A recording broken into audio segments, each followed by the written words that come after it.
guys, Mikey T here, producer and director of Jamaica Story. Jamaica is an amazing place where people have to work and create their own jobs and means of income. With the way the world is today, many people use the word entrepreneur to describe people in situations where they aren't employed by someone else. Sadly, this word is being used incorrectly. There are 3 levels of innovative income creation. Level 1 is the hustler phase. This phase is a quick way to make some cash. Think of the person who buys wholesale goods and walks and sells them, or the person who is really good at braiding and does it to make some extra cash. Now, level 2 is the business owner phase.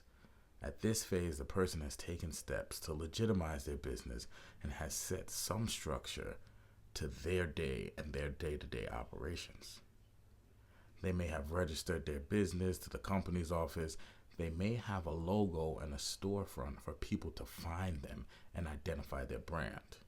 So now the person selling electronics has a shop and people start to visit them instead of them going to the people. The hairdresser has rented a chair or a shop, and at this level, the person may even start taking cashless payments and start paying taxes. This is the stage that most people get comfortable at, forget that there is more.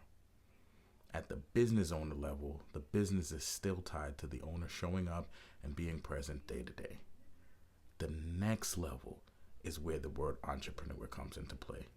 An entrepreneur takes the things they learned in the other phases and they turn that into processes and procedures to build a business into a company that grows and operates without the need for the owner to be involved in the day-to-day operations and the way things are run.